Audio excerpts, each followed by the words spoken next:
Imagine you're trying to sell a product to the single biggest buyer in the entire world. Oh, the absolute dream scenario. Right. Limitless funds, a massive appetite for innovation, and, they desperately need exactly what you make. Sounds perfect. It does. But there's a catch. There's always a catch. Yeah. To sell to them, you have to sign a 200-page document. And if you misread a single line, just one obscure, highly technical clause buried on like page 147, your contract is instantly terminated. Oh. You're hit with massive financial liabilities, and your entire business might go under overnight. It's basically the ultimate high wire act, but they've completely removed the safety net. Exactly. Welcome to the new reality of U.S. federal contracting in 2026. Today's deep dive is exploring this massive, frankly chaotic shift in federal procurement. It's been a wild ride. It really has. We're looking at something called the revolutionary FR overhaul, or the RFO. And for anyone not totally steeped in government acronyms, FRR stands for the Federal Acquisition Regulation. Right, the big rule book. Yeah, it's essentially this massive, complex rulebook that governs how the U.S. government buys literally everything from office pens to stealth bombers. And that rule book has just undergone, a seismic shift. Total overhaul. Right. And to give you a real 360-degree view of what's happening on the ground today, we're pulling from three very distinct sources. Yeah, what do we have? So we've got marketing intelligence from Far Meridian, which is a private sector AI compliance tool.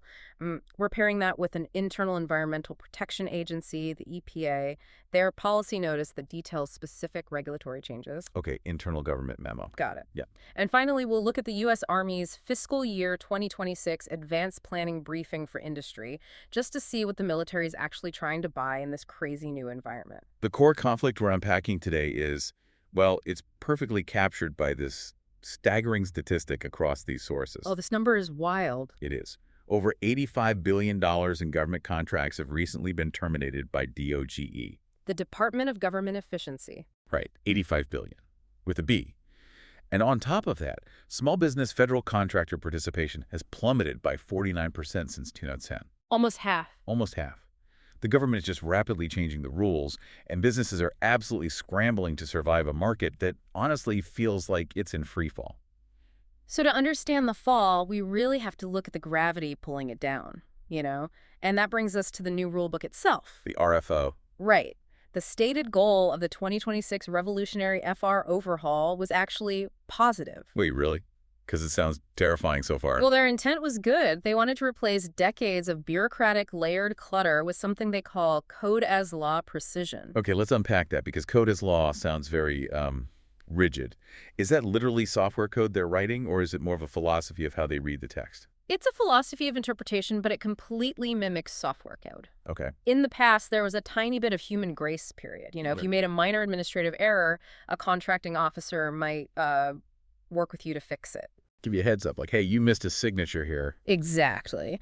But code as law means the regulatory text is treated with absolute binary precision. It basically operates like a computer executing a script. So zero tolerance. Zero. If condition A is not met perfectly, the contract fails. It completely removes all the gray area. But in doing so, it inadvertently created this highly fragmented landscape. How does being precise cause fragmentation, though? Because you'd think a single strict rule would make things uniform across the board. You would think so, yeah. But you no longer have a single unified interpretation tempered by human judgment. Different agencies are now operating under slightly different rule sets based on their own, rigid code as law interpretations of the overhaul. Oh, I see. Yeah, what the FR Meridian data shows is that a compliance clause that passes perfectly at one agency might actually totally disqualify you at another. Because they're strictly enforcing different interpretations. Exactly. The rules are absolute, but they aren't identical. Which means you can't just copy and paste your homework from your last successful bid. You have to start from scratch every single time you talk to a different agency. Every single time. And doing this manually is just crushing. According to the sources, it takes human lawyers 40 to 80 hours per bid. Per bid. Yeah, costing small businesses between $12,000 and $48,000 just to review a request for proposal, an RFP. That's before they even write the pitch. Right. That's just to read the document before you write a single word of your actual proposal. And that massive financial hurdle is exactly why small business participation is plummeting. I have to push back on the government's logic here, though. If they actively want to work with small businesses, which we know they do, they have massive quotas for it, why make the barrier to entry so absurdly high? It seems totally counterintuitive. It's like inviting someone to a neighborhood potluck, but telling them the entry fee is a $40,000 background check on their casserole. That is a great analogy. I mean, who's going to show up to that party? Well, only the people who can afford the background check. Right. The big guys. Exactly. The massive legacy defense contractors, the primes, they have absolute armies of lawyers. A $40,000 legal bill is just a rounding error for them. Sure. But what's fascinating here is that this barrier to entry isn't driven by malice. It's not a conspiracy to keep small businesses out. It's just bureaucracy. Well, if we look at the actual mechanics of government procurement, this is just the cost of mitigating risk in an unimaginably complex system. Okay, explain that.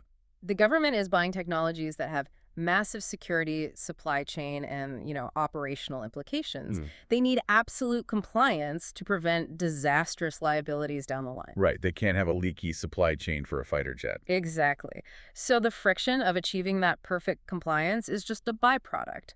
But it is a byproduct that's completely squeezing out the little guy. Well, if the rules are causing this much financial friction and bankrupting the small vendors they desperately need, the government has to see the smoke, right? Oh, they do. So what are they doing internally to manage this new Coda's law landscape? That's where our second source provides just a great window into the bureaucracy in action.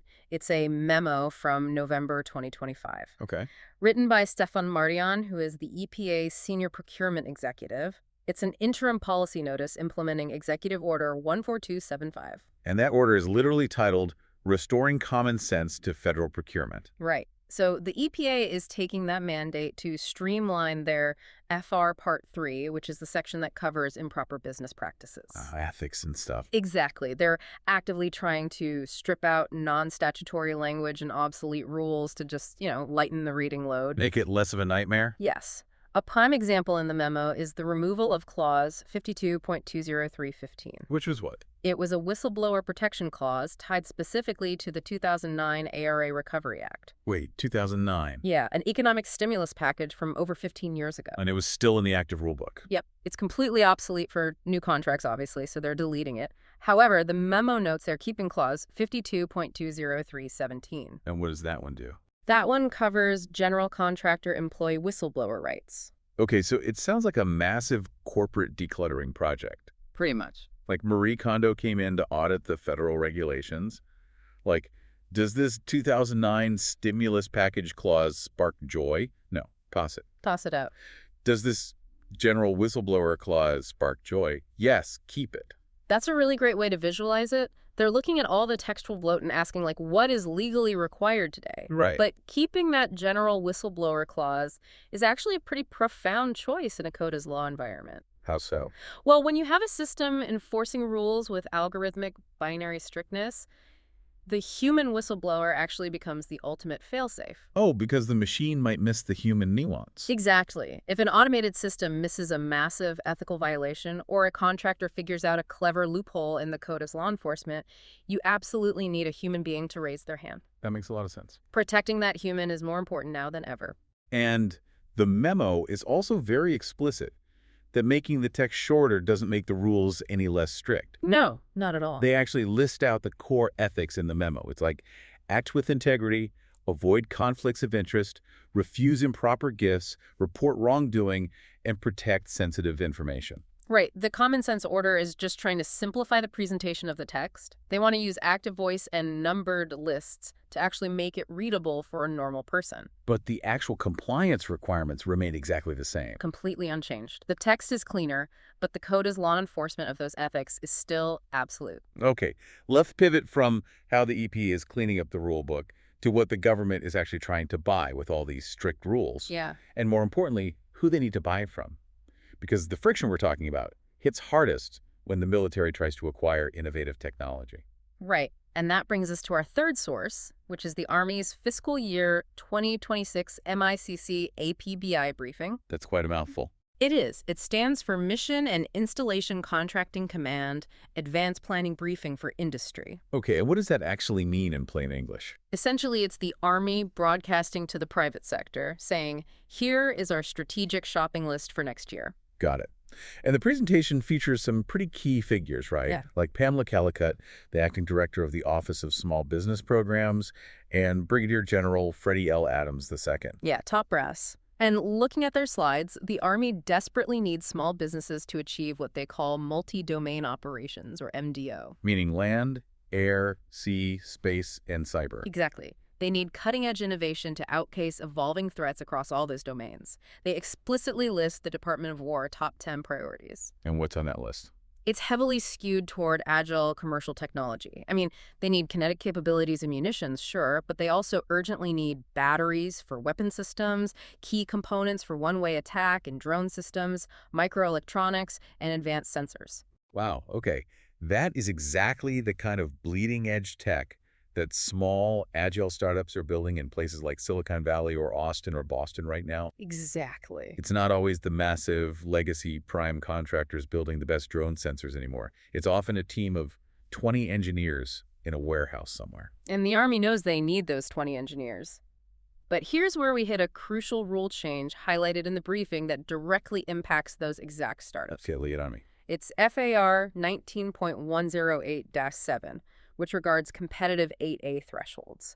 And just for context, the 8A program is a business assistance program specifically designed to help small, disadvantaged businesses compete for federal contracts. Okay, so how does the new CODA's law environment change that program? Well, under the new RFO rules, acquisitions must be competitively awarded to 8 participants if the anticipated value exceeds $8.5 million for manufacturing or $5.5 million for all other acquisitions. So if I'm following the mechanics here, setting a threshold like that forces these mid-sized contracts to be competed among the small businesses, rather than just being handed out as a sole source award to one company. That's the mechanism, yeah.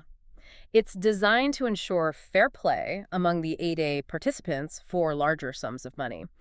But if we connect this to the bigger picture, it creates this huge systemic paradox. Because the Army is practically begging for these innovative small businesses to build their next generation drones and AI sensors, Right. and they're creating competitive thresholds to funnel money directly to them. Yep. But to win that competition, those agile tech firms have to navigate the 200-page RFPs, which means they're the ones most likely to be completely crushed by those $40,000 legal fees required to decode the rules in the first place. Exactly. The Army needs their tech to survive on the battlefield, but the tech companies can't survive the compliance audit to get the contract. It's a catch-22. It really is. One unread clause, DOGE terminates their contract, and a 20-person startup loses everything. So how do you bridge that gap? If you're a small drone manufacturer, you obviously can't afford the army of human lawyers, but you have the exact sensor the Army desperately needs. How do you survive the free fall? You change your tactics. As the R.R. Meridian source quotes from an African proverb, I love this quote. it's great. When the rhythm of the drum changes, the dance must also change. Enter Far Meridian and the private sector's countermeasure. Exactly. We're talking about an AI compliance tool built specifically for this exact nightmare. And the metrics they claim are just wild. Oh, they're unbelievable. They say they can take a 200-page request for proposal and reduce the compliance check from 2 to 3 weeks of human lawyer time down to under 10 minutes. And they drop the cost from that crippling $12,000 to $48,000 range down to $299 per bid. That's roughly a 97% cost reduction. Yeah. But speed and cost aren't even the most vital parts of this equation, honestly. It's what the tool actually catches. Remember the fragmentation we discussed earlier? Where different agencies interpret the rules differently. Right. Far Meridian specifically hunts for hidden liability traps caused by that fragmentation. Yeah, the source highlights a terrifying example of one of those traps. It's FAR 52.20421. Ah, yes. It deals with vendor liability for subcontractor breaches, specifically mentioning a missing flow-down clause. Break down how a flow-down clause actually works, because the liability attached to it is massive. Okay, so a flow-down clause is exactly what it sounds like. When the government gives a contract to a large prime contractor, they attach strict rules, say specific cybersecurity protocols. Okay. If that prime contractor then hires a tiny subcontractor to build one small part of the project, the prime is legally required to flow down those exact same cybersecurity rules into the subcontractor's paperwork. So the rules trickle all the way down the supply chain. They have to. But if the prime contractor forgets to put that specific flow-down clause in the subcontractor's contract, the liability doesn't just vanish. It flows back up. Exactly. The source notes that missing this one flow-down clause can expose a prime contractor to over $2.4 million in liability if that sub-tier supplier makes a mistake. Wow. And under CODA's law, the government does not care if a human just missed it on page 180 of a spreadsheet. The liability is absolute. So here is where I need some clarity on the tech itself. Because AFAR Meridian goes out of its way to explicitly state they are not just a generic AI like ChatGPT. Right, very important distinction. Because I use ChatGPT all the time to summarize long documents. Why couldn't a startup just upload the 200-page RFP into a standard large language model and just ask, hey, are we compliant? Because of how large language models, or LLMs, actually function, Yeah. generic AI is fundamentally probabilistic. Meaning what, exactly? It's designed to predict the next most likely word to make a sentence sound natural and plausible. It doesn't actually know the law. Right. If you ask a generic AI to summarize a highly technical legal document, it might confidently invent a FAR citation that doesn't even exist. Oh, right. Hallucinations. Exactly, hallucination. Or worse, it might tell you that you are perfectly compliant when you're actually violating a critical cybersecurity mandate. That's terrifying. Yeah. I've always thought of generic AI as like a highly caffeinated creative writer. Amazing for brainstorming marketing copy, Yeah. but absolutely terrifying if you're asking it for binding legal advice. That's a perfect way to put it. And FR Meridian claims to be the architectural opposite of that. They use what's called deterministic rules alongside hard-coded regulatory logic. So instead of a creative writer guessing the next word, it's more like a calculator. Yes, If you type 2 plus 2, you get 4 every single time. that's the exact mechanism. It scans the document using logic gates. If clause X is present, flag Y. It doesn't guess, it doesn't summarize, it mathematically extracts the requirements based on the strict wording. Got it. That deterministic layer is the only way CODA's law compliance works. If the government is enforcing the rules like a strict machine, you have to read the rules like a machine. There's another architectural feature they highlight that seems just as crucial as the deterministic logic, especially for the military. A data policy. Yeah. Zero storage and zero training. Yes. They explicitly say your data is not our product. And this is totally non-negotiable for the defense supply chain. Just think about the sheer scale of what we're talking about here. Okay. If you are building microelectronics or drone sensors for the U.S. Army's multi-domain operations, your solicitations contain incredibly sensitive data. Right. You're detailing proprietary battery tech or classified component sourcing. Exactly. You absolutely cannot upload your supply chain details into a leaky public AI. Because public LLMs often use user inputs to train their next model. Yep. So your proprietary drone tech could literally become part of the AI's general knowledge base. Which is a nightmare. Then your competitor, or worse, a foreign adversary, could just ask the public AI how your specific drone sensor works, and the AI would just tell them.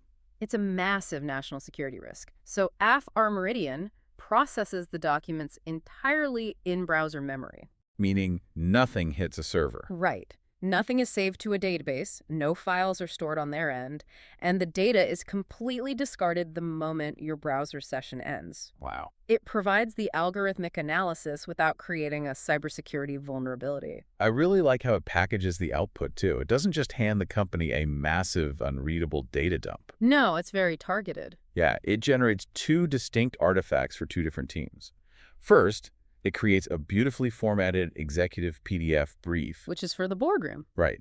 It gives leadership the high-level roadblocks, the cyber liabilities, and the core metrics they need to make a fast go or no-go decision on bidding.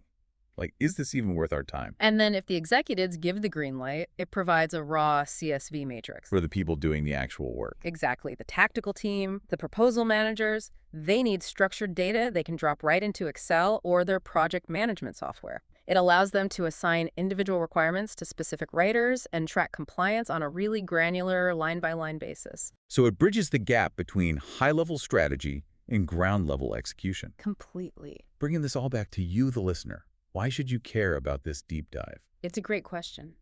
Whether you're actively bidding on federal contracts, working in the broader tech sector, or just fascinated by the hidden mechanics of how our government functions, this illustrates a massive structural shift in the modern world. It really does. The era of manual, spreadsheet-based compliance is dead. The revolutionary FR overhaul killed it. The future of government interaction is algorithmic. Human processing power simply cannot keep up with Coda's law of volume anymore. If your business is relying on Control F to find your liabilities in a 200-page document, you are already out of the game. Which brings up a really provocative thought to end on. Oh, I know where you're going with this. If the government is moving to strict, machine-like precision for its rules, and contractors are now forced to use deterministic AI to read and comply with these rules just to survive. How long until the government just uses AI to write the regulations in the first place? Exactly. Are we fast approaching a future where human lawyers and bureaucrats are entirely removed from the loop? It's wild to think about.